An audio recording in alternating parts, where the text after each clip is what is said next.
سلام سلام قرات تخاتاتلتنا ذا عليك منكم أنا سلام نيوخ غير أملاخ مسكن كنت أنا سلام للخوة سلام تكون لي نايل باوت منيتين حساوين إيو قرات تخاتاتلتي مباركس كمتي كل جيزة زودكم كتأتل لهم لابزا علي شير سبسكرايب ناقوركم متوعكم ويفاليني كوركم يفاتي أتم مسايكم تتاوعني كاود بي إذا مسكن أتم سبسكرايب دي قوركم دمو سبسكرايب بمقار ቤተሰብ ንክትኮኑ ብትሕትና እናተለዋኺየ ማለት እዩና ትማሊ ብዛዕባ ናይ ሊሊ ናይ ኣሌክስን ኮይኑ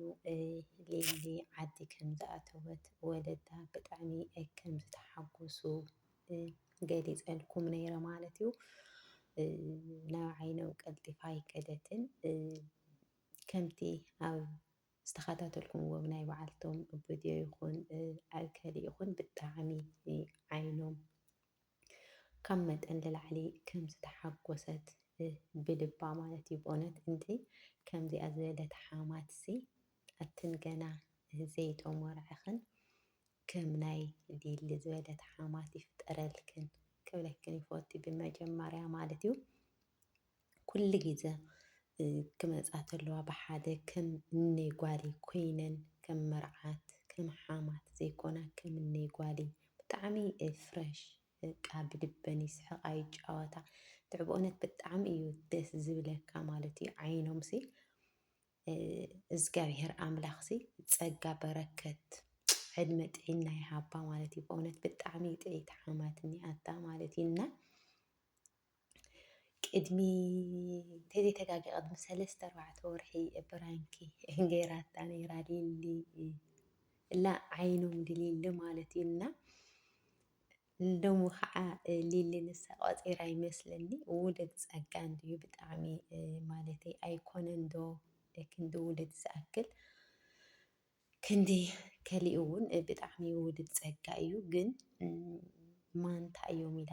ብራንኪ ገይራታ ማለት እዩ። ብጣዕሚ እቲ ዝገርም ማለት እዩ። ግን ሊሊ ከዓ ንዓኣ ብራንኪ ይገብር ኣለኹ ኢላ ግን ደሞ ብሓደ ጎኑ ክትሪኦ ተለካ ውሽጣ ታይነታ ንምፍላጥ በቃ ብእውነት ብጣዕሚ ከምዚ ነገር ሲ ብጣዕሚ ደስ ዝብለካ ዓይኖም ደሞ ካብ ልባ ተሓጒሳ ኣይዞኽ እዛ ጓለይ ተሓደ ንስኺ ተሓደ ኣነ ብማሕዘለይ ገይረ ሸውሓ ከብለልኪ እየ ኢላታ ይብለኩም ብጣዕሚ ብእውነት ከምዚአን ዝበለት ሓማት ይፍጠረልኩም ይፍጠረልክን ይብለኩም ደጊመ ማለት እዩ። ብጣዕሚ ኩምችዋኻ ደስ ክብላኻ ማርያምን ኣነስ ደጋጊመ እየ ርእዮ ኣቢለዮ በቃ እቲ ቪድዮ ሲ ደጋጊመ ማለተይስ እንድዒ በቃ ሲኢለ ይሰምዖ በቃ ደጋጊመ ደስ ክትብለካ በቃ ብጣዕሚ ማለተይስ ሞራል በቃ ይኹን እንታይ ድዩ እሞ ማንታ እንታይ እኒአዎ ሽግር ተመስገን እዛ ጓለይ ኣጆኺ ኣይትጨናነቂ ኣነ ባዕለይ ብማሕዘለይ ክባፅሐልኪ እየ ኢላታ ማለት እዩ። እና ብጣዕሚ እዩ ደስ ዝብል ብመጀመርያ ንምንታይ ገዲፍኩ እየ መፂኺ ለኣሌክስ ገለገለ ትብላ ነይራ ሳድማ ል2 መዓልቲ ል3 መዓልቲ ከም ዝፈቐደትሉ እያ ተናጊራ ማለት እዩ። ናብ ቤተሰብ እውነት ከምዚ ማለት ሓደ ሓደ ግዜ ሲ እኒልካ በቃ ከምዚ ጨዋታ ሰሓቕ ሒዙልካ ክመፅእ ተለ ሰብ ሲ ዝኾነ ሸውሃትካ ይኽፈተልካ ዝኾነ ስምዒት ይስምዐካ ወዶ እና ኣነ ብጣዕሚ ፅቡቕ ስምዒት ተሰሚዑኒ ማለት እዩ። ምክንያቱ ሲ ብጣዕሚ ለጋስ በቃ ለጋስ ምዃና ሲ ሓደ ሓደ እኒኦ እኮ ውይ ማንታ ይሄ ጓለይ በቃ ዝኾነ ስምዒት ሲ ይስምዖ በቃ ማለተይ ሲ እሳ ግን በቃ ሕጉስ ኢላ ካብ ልባ ተደሲታ ካብ ልባ ተሓጒሳ ብእውነት ሓደ ብምምፃኣ ተሓጒሳ ደስተኛ ኮይና ሲጀመር ክትከድ ተላ ለኣዲስ ኣበባ ኣብ ዝሓለፈ ቪድዮ ኣብ ናዓልቶም ሪኢኹም ቤተሰብ ንምንታይ ክትከዶ ይብልኩምን ኢላ ክስካብ ነቢዓ እያ ዓይኖም ማለት እዩ። ምክንያቱ ዓይኖም በኩሪ ወደይ ስለዝኾነ ኣነሲ በቃ ካብ ዓይነይ ክትፍለዩስ ኣይደልየኩሚ እስኽለ ዋላ ንሱ ይኸይድ እሞ በፂሑ ቆልጥፍ ይመለስ ንስኺ ግን ፅንሒ ኢላታ ክትፀንሕ ኣይከኣለትን ሊሊ ድማ በይኑ ክትሰደ ኣይከኣለትን ነይራ ለኣዲስ ኣበባ ኣብዙ ተመርዕዮም ክኸተሎ ማለት እዩ። እና ክንምለስ ኢና ክምለስ እየ እኮ ቀልጢፈ ክምለስ እየ ኢላ ኣረዲኣታ ከም ዝኸደት እዩ ነይሩ እና እዚ ቃላተይ ዕበረት ኣነ ክምለስ እየ ኢላ ቃልኣትዋ ዝወለዳ ኮታስ ሓመታ ክትበሃል ኣይትኽእልን ልድኣ ማለት እዩ ለዓይኖም እና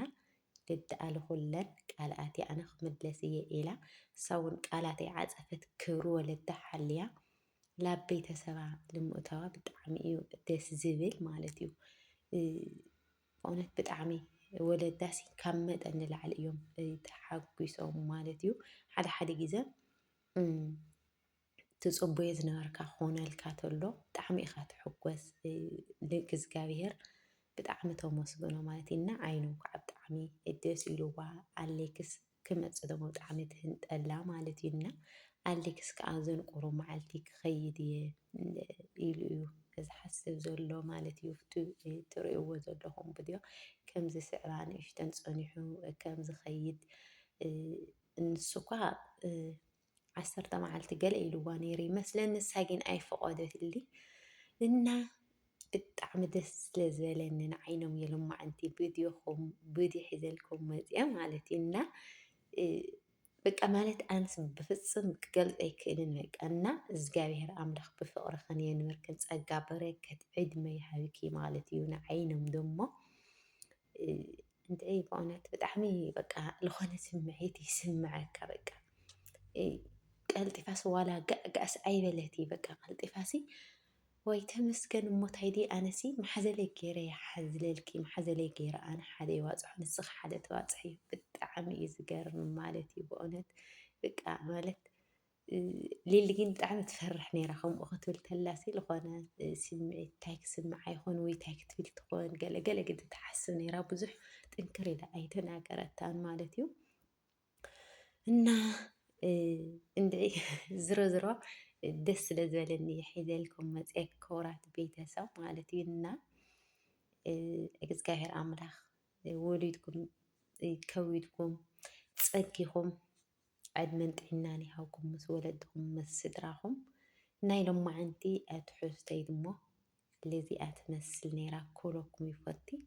ተተመቸትኩም ሸር ሳብስክራይብ እናገበርኩም ምትባዕኹም ኣይፈለየኒ መሃሪ ዘባላ ርእቶኩም ድማ ኣብ ኮመንቲ ግድፉለይ